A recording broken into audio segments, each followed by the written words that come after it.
up on WTOL 11, Toledo Public Schools is shutting down most of its Head Start programs starting tomorrow, why federal delays are forcing the move. Plus, the search for missing UTMC doctor is intensifying as it nears a full week. His family's determination and the latest on the search. And high-stakes diplomacy. Marco Rubio meets Ukrainian negotiators as a controversial peace plan moves forward. And new tensions flare over Venezuela, drawing bipartisan concern. Welcome into WTOL 11 News at 11. I'm Michael Sanwin. Thank you so much for spending your Sunday night with us. Now, before we get to all of our top stories, after this weekend storm, the WTOL 11 weather team is tracking more snow. Meteorologist John Birchfield joins us with the latest. John, when can we predict this next storm pattern? Yeah, don't put away the shovel just yet. Monday night to Tuesday morning, that is going to be our next weather disturbance that's going to bring us snowy conditions out the door Tuesday. And we've issued a weather impact alert day. It's not necessarily going to be a big snowstorm, but the timing is going to be key in producing some slick conditions out the door. Right now, radar quiet for us. Some lake effect coming in off eastern Lake Erie and also off of Lake Michigan. But temperatures beginning to plummet as the sky clears out. 24 now in Toledo. Northwest, 18 in Hillsdale, 22 in Bryan. So plan on a very brisk start to the day at the bus stop and heading into work after the long holiday weekend. Out the door, temperatures are going to be in the teens in the metro, but it could get as cold as the upper single digits west of town. Into the afternoon, highs around 30. The wind is going to be calmer, but it is still going to be turning gray and overcast. Increasing clouds will be a sign of that next snow chance that'll be moving in by late evening. I want to give you an hour-by-hour snapshot. By about 10 to 11 p.m., we're going to start to see some light snow showers filter into the area. And then after midnight, especially south of Toledo, you'll notice that is the corridor where the snow is going to be the heaviest in the vicinity of Seneca, Sandusky, down towards Wyandotte and Crawford counties. Those areas could pick up 2 to even 4 inches of accumulation by daybreak Tuesday morning. So how is this going to impact the Tuesday commute? I'm going to answer that question, plus break down the latest snow map coming up in just a minute. All right, John, we'll see you then. We have breaking news out of central Toledo. A young adult male was shot in the leg on Fernwood Avenue near Calvary Cemetery. According to a TPD sergeant on scene, the victim was taken to the hospital. He currently has non-life-threatening injuries. It is currently unknown if he was shot outside or inside the residence that was being searched. Police also tell us there are no suspects at this time, and the situation is still under investigation. A fatal private property snowmobile crash occurred yesterday around 7:30 p.m. on Lacta Road near the Toledo Executive Airport. The Wood County Sheriff's Office confirmed the snowmobile was traveling westbound on the north side of Lacta Road when it struck a utility pole. 58-year-old Robert Bortles, the operator of the snowmobile, was transported to a hospital and was later pronounced dead. The accident is still under investigation. And the Ohio State Highway Patrol confirms there was a fatal crash on I-475 South in Maumee. The crash was near the intersection of Dussel Drive and Salisbury Road, and the OSHP is still on scene. One lane of I-475 South remains closed due to the incident. Now, at this time, details are limited, but we will continue to update you as soon as we learn more. Toledo Public Schools is proceeding with its plan to temporarily close a majority of its Head Start and Early Head Start programs. The move will begin tomorrow, December 1st. Now it's due to continued delays in receiving its award notification for the upcoming federal funding cycle. The program provides breakfast and lunch to students every day, as well as periodic medical and dental visits. District officials continue to lobby federal delegates and government agencies to expedite the release of the grant notification. But recent disorganization of federal agencies is making it very difficult. Now, this will directly impact over 1,000 TPS families and 100 employees. Now, we here at WTOL 11 and the district will continue to provide updates as soon as new information is received. It has now been several days since a 71-year-old doctor first went missing. Cletus Iwagu was last seen in Holland around 2:15 Tuesday morning. Today, loved ones gathered out across the Stone Oak community, focusing in the area where he was last spotted. Dominique O'Neill spoke with the family just before this latest search began. Dominique, what are they telling you? Well, Michael, family members are asking for people to please keep your eyes open. If you see anything or if you hear anything, to please reach out to the family on Facebook, telling me they want their father to return home safely.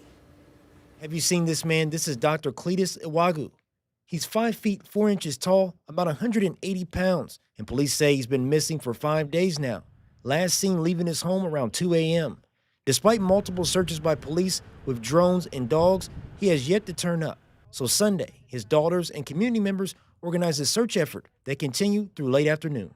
He is a community man. He has dedicated his life to taking care of others. So it's only right that we try and find him and bring him home. That's C.T. Dodson Chambers. She helped organize this search. She says she reached out to Dr. Wagu's daughter after seeing posts online about his disappearance. She then shared a call for volunteers on Facebook, which brought dozens of people to the area to look for any signs of the missing doctor. Some community members say they believe he left the home on foot. We don't know what direction he went in. It looked as if he didn't leave in a car. And so at this point in time, we don't have a lot of answers. We just want to find him. While today's search party didn't find any answers, Wagu's oldest daughter, Kenesha Byers-Smith, is requesting the public to stay vigilant. Just please keep your eyes open. If you see anything, if you hear anything, please reach out to myself, any of my sisters, my husband. We are active on Facebook. Byers-Smith says the disappearance of her father has been overwhelming, but to see the outpouring support for him from the community gives her a glimmer of hope.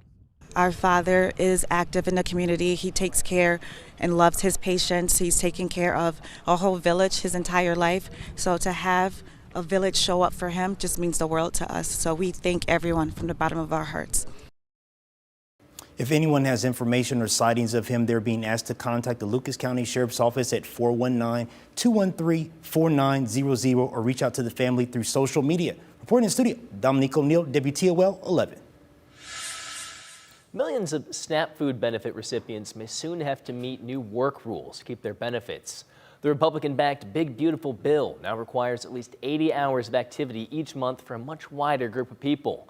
A Congressional Budget Office report says that will mean 2.4 million fewer people getting benefits on average each month. States are reporting confusion, rushed timelines, and technology systems not ready to implement the change. And as a result, some residents could lose food aid as soon as January.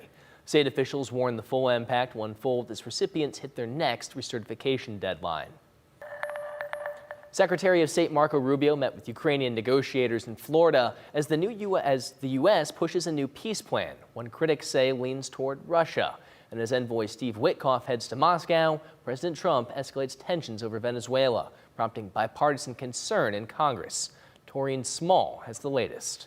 Secretary of State Marco Rubio met with Ukrainian negotiators in Florida on Sunday in a push for peace aimed at ending the war sparked by Russia's invasion of Ukraine. We want to see the end of the killing and the death and the suffering, and I'm sure the Ukrainian side, I know they do as well, they want peace. But it's also about securing an end to the war that leaves Ukraine sovereign and independent. Special Envoy Steve Witkoff and Jared Kushner, President Trump's son-in-law, also represented the U.S. during Sunday's talks. They're expected to travel to Moscow on Monday. Also, over the weekend, President Trump escalated threats of military force against Venezuela, declaring on social media that the airspace above and surrounding Venezuela should be considered closed. While the U.S. can't unilaterally close another country's airspace, the Federal Aviation Administration has been warning airlines for weeks to avoid the area due to increased military activity. When faced the nation, lawmakers from both parties expressed concern over possible U.S. military intervention in Venezuela, as well as U.S. strikes on vessels that officials accuse of smuggling drugs, often without evidence, killing dozens of people. I will move with colleagues Senator Schumer, Senator Paul, Senator Schiff immediately should there be military action. There is a buildup that the president has not explained in a way that relates solely to the actions that are currently going down in the Caribbean. It is certainly a significant concern in Congress. The president has said future attacks on Venezuela would not be limited to boats. Taurine Small, CBS News, Washington. Israeli Prime Minister Benjamin Netanyahu has asked the Israeli president for a pardon during his ongoing corruption trial. The Prime Minister's office on Sunday confirmed that Netanyahu submitted the request to the legal department of the Office of the President. Netanyahu is the only sitting prime minister in Israeli history to stand trial, facing charges of fraud, breach of trust, and accepting bribes. The request follows President Trump's recent urging for Israel to pardon Netanyahu. Netanyahu has not yet been convicted. 4 people are dead and 15 are injured after a deadly mass shooting in California. And tonight, the suspect remains on the loose. Police were called to a children's birthday party at a banquet hall in Stockton, just under 50 minutes south of Sacramento. The victims include both kids and adults. Police believe the shooting was a targeted incident. Today it is confirmed that we have 15 victims, 4 of those which are unfortunately deceased. Ages for those deceased victims is 8, 9, 14, and 21 years old. According to Brent, the Sheriff's Department's investigative team is pursuing all possibilities. Right now, they're unsure how many suspects are involved. One of the victims remains in critical condition. Today marks a somber anniversary. It's now been 4 years since the Oxford High School shooting in Michigan that killed 4 students. The victims were Tate Meyer, Hannah St. Juliana, Madison Baldwin, and Justin Schilling. 6 other students and 1 teacher were hurt. The shooter was also a student at the school. He pleaded guilty to multiple charges, including murder and terrorism. That's him on your screen, Ethan Crumbly. In December of 2023, he was sentenced to life in prison without the possibility of parole. Last year, his parents were also sentenced to at least 10 years in prison, after each being found guilty of involuntary manslaughter in separate trials. That marked the first time in U.S. history that parents were held responsible for their roles in a school shooting their child carried out. Coming up, holiday giving in action this weekend. Firefighters and volunteers team up to give foster kids a brighter holiday. Well, our next chance of snow is going to be rolling in Monday night into Tuesday morning. We've issued an alert day, and you may need that snow shovel once again. I'll let you know how much snow you'll be digging out of coming up next.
We're officially ending the month of November with almost half a foot of snowfall, and that makes it our snowiest November that we have had in years. Comparing it to the last few, just a trace of snow, nothing measurable last year, 0.2 the year prior, 0.4 in 2022. In fact, you have to go back to November of 2021 to find any sort of meaningful snowfall. And when you add up the last 5 combined, that only tallies at 5.7 inches. So comparing this year to the last 5 combined, combined, essentially the same amount of snow. This weekend, we officially picked up 2.8 inches at Toledo Express, but many of you at home may have seen quite a bit more than that. Now, our next chance of snow comes in very early Tuesday morning, and we have opted to hoist a weather impact alert day due to the travel impacts that are expected. In terms of how much snow, it's not going to be anything to write home about, but roads are still going to be slippery and the snow shovels may be needed. Right now, we are seeing quiet conditions across northwest Ohio on radar and satellite.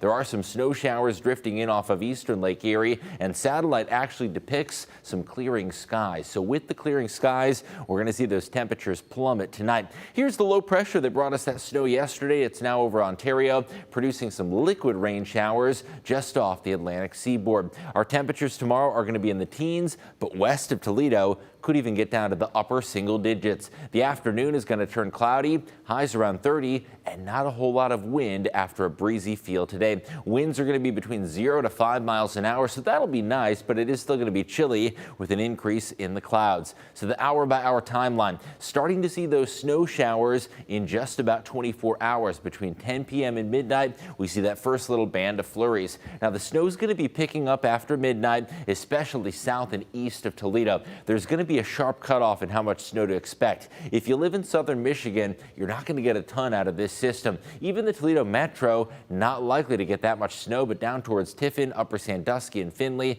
that is where the heaviest snow is going to be occurring and wrapping up shortly after daybreak early Tuesday morning. So how much snow can you expect? Most areas seeing about 1 to 2 inches with 2 to 4 inch amounts south and east of the river. That cutoff is going to go from, say, Port Clinton all the way down towards Ottawa. Anyone south and east of Port Clinton and Ottawa will see 2 to 4 inches, 1 to 2 for Toledo, and again across southern Michigan, perhaps on the lower end of that spectrum, just a coating to 2 inches. Now, the impact level going to be fairly low. However, there's still going to be travel delays, and several inches of snow could cause school delays as well as a longer than usual commute. So that's why we've issued that weather impact alert day Tuesday morning. It is going to be drying out into the afternoon. The middle of the week does turn quiet. Could see another batch of snow showers Wednesday night as a cold front drops those highs down to the mid-20s. It is going to be a frigid extended outlook. In fact, first couple weeks of December going to bring us chilly conditions with temperatures well below average. So again, that weather impact is for your Tuesday morning. We do see a drop in temperatures again. Look at those lows, single digits Friday morning. Another batch of snow showers possible late Friday and into Saturday, and into next weekend. Could see some additional snow showers Sunday. Temperatures are going to be staying about 10 to 20 degrees below average for the next week to week and a half. Michael? John, this is January weather, not November weather. Anyway, a group of firefighters and other community volunteers spent Sunday morning building bikes for foster kids. For the 7th year in a row, the Jerusalem Township firefighters joined with the Lucas County Children's Services and other volunteers to build bikes for the organization's Gift of Joy holiday drive. LCCS raised over $4,000 to buy 48 bikes, ranging from tricycles to adult bikes for teens. Is to give a kid as normal a childhood as we can, despite the circumstances that they're in. Once you see this room filled up with volunteers, the magic of the season starts to overtake you, and you just can't fathom the generosity of our community. The bikes were delivered to the Lucas County Children's Services building this afternoon. The bike build is the kickoff to the Gift of Joy toy drive later this week, with the toy room opening tomorrow. Now, if you find yourself in the giving spirit this holiday season, you can find angel trees at the Franklin Park Mall. Lucas County Children's Services is behind the initiative to make sure every child and teen has a gift to open on Christmas. All you have to do is grab a tag from one of the trees and return the brand new gift to the donation box in the food court. The community's been very generous. We're replacing tags every day. We are here to help make the holidays joyful for those in our community who need it, and it's just one of my favorite things that we do during the entire holiday season. The mall expects to provide over 400 gifts thanks to the angel trees. The last day to drop off gifts in the food court is December 18th. The sounds of holiday cheer filled the Franklin Park Mall this afternoon.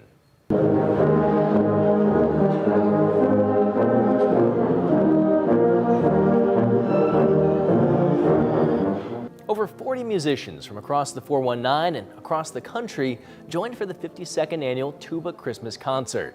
It's the 4th time the national tradition has come to Franklin Park Mall. The group played a set of holiday favorites like Deck the Halls and Silent Night to shoppers right there in the food court. Tuba Christmas gives low bass players, who are normally in the back row of an ensemble, a chance to be in the spotlight. It's a great way to get us out in the community and exposed to an audience that might not necessarily think of tubas and euphoniums as being sort of the prime instrument out there, and really just sort of kickstart, not only put a finishing touch on the Thanksgiving holiday, but really open up for the rest of the holidays still to come in December. Tuba Christmas concerts are held across the world during the holiday season. The first concert was held at the Rockefeller Ice Skating Rink in New York City. The Maumee Uptown Light Parade kicked off the holiday season tonight. This year marks the 23rd annual Holiday Light Parade over in Uptown Maumee. 40 participants stepped off with lighted floats from the Maumee Indoor Theater and went to Ford Street. The parade was led by the Maumee High School Band and was joined by Maumee's Grand Marshals, dance groups, and twirlers. It's great to see the community get to enjoy some of this effort. I remember coming as a kid, and I know a lot of these people that are here now are bringing their children. They used to come when it first started too. So it's great to continue this tradition and have families be able to come and enjoy this after Thanksgiving. Schrinnell said the parade is a great way to showcase the local shops and give families a chance to come out and celebrate. The event was preceded by the Holiday Hustle 5K. Were you all shopped out yet? By the looks of it, probably not. Millions of Americans have been in the stores or making purchases online this weekend.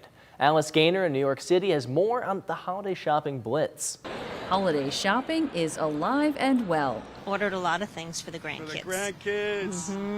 Adobe Analytics, which tracks online shopping, says U.S. consumers spent $11.8 billion during Black Friday. That's nearly a 10% jump from last year. And many are doing their shopping the old-fashioned way. There are still a number of people that go into stores. Joe Shasteen is with Retail Next and tracks in-store traffic. He says Black Friday is still the top in-store shopping day of the year, despite fewer people in stores the last 2 years. It was really more what we're seeing from changing shopper behavior, with the impact of tariffs and inflation. The National Retail Federation says about 60% of people consider the holidays an essential part of their budget. People are able to spend right now, but are also starting to make cutbacks in ways that make sense for them. We're just trying to think about the value that we get for our money. Despite the price pressures consumers are juggling, the White House is putting this weekend in the win column. The online sales were up almost 10%, in-store sales were up 4%. It was really a blockbuster weekend after Thanksgiving. The snowstorm in the Midwest also kept many people home and out of the stores. But remember, more shopping is just a click away with Cyber Monday. Alice Gaynor, CBS News, New York. Coming up next in sports, after a stunning MAC title win, Toledo punched its first ever ticket to the NCAA volleyball tournament. Who the Rockets will face off next, that's after the break.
Welcome into sports. Yep, it's me tonight. Chase and Noel are off. Well, we start with the selection show for the NCAA Women's Volleyball Tournament. Toledo won the MAC, upsetting Western Michigan and earning an automatic berth in the 64-team tournament, marking the team's first ever time making the tournament. Now, their place in Texas's quadrant, well, they will play against number 4 seed Indiana in the first round. The tournament will start this Thursday on December 4th, where the Rockets will play against the Hoosiers at 5:30 p.m. After the game's 121st meeting, Ryan Day and his number 1 ranked Buckeyes beat Michigan 27-9. It marks Ryan Day's second win over the Wolverines and the first since 2019, snapping a 4-game win streak for the Maize and Blue. Ohio State will go on to play Indiana in the Big Ten Championship on Saturday and December 6th for a chance at the program's first Big Ten title since 2020. Now, we had a chance to hear from both head coaches right after the game. Just happy for our guys, just to see the smiles on their faces and see the sense of accomplishment.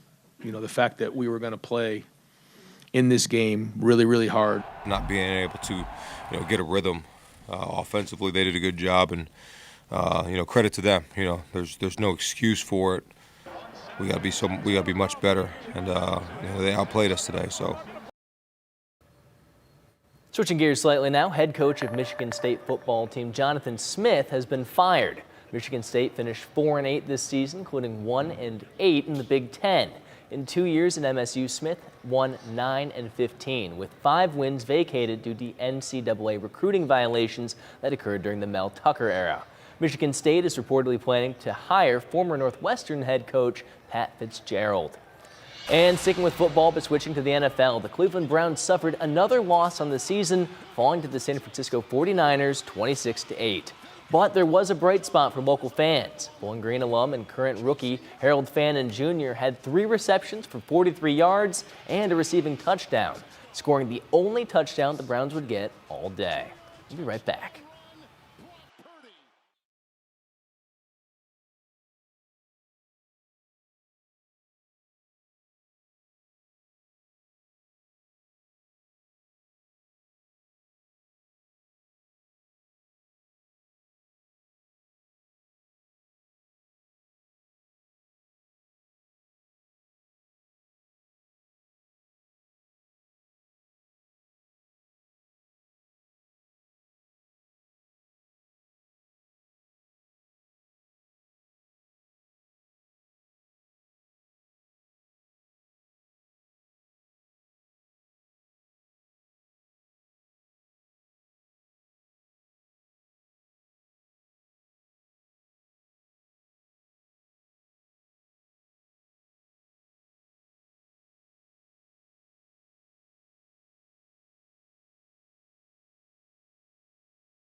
Well, don't forget, you can send a message to the entire country that the best zoo lights are right here in Northwest Ohio.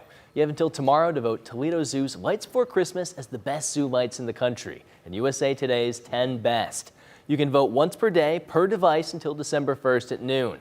And we have a link posted to vote online over at WTOL.com. Well, Sunday is National Moose Day, and we're not talking about Bullwinkle here. We're talking about the dessert.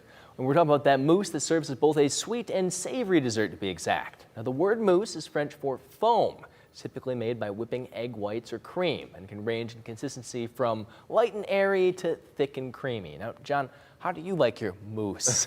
I mean, it looks a little fancier than that Jell-O pudding I used to pack for lunch as a kid. I honestly don't think I've, gone to a restaurant and ordered something that's explicitly mousse. I feel like it's usually like a topping or a side or an accompaniment to another dessert, but it looks good in those videos there. Now, are we considering like pudding to be mousse? Is that in the same category? I feel like that would be blasphemous to those French chefs. There's something in how it's produced, because they said egg whites is one of the key ingredients. Yeah, I feel like pudding doesn't have that. No, it doesn't have the same je ne sais quoi. No, pudding's a little thicker, mousse a little lighter and airier, but it sounds good. I'm on the pudding side of the debate. Yeah, but definitely chocolate flavored for sure. Speaking of, some things that might cause some debate, I don't think people are thrilled about this upcoming weather conditions. No, not at all. And we're going to be seeing more snowfall that's going to be coming in Monday night and into Tuesday morning, and you'll see we have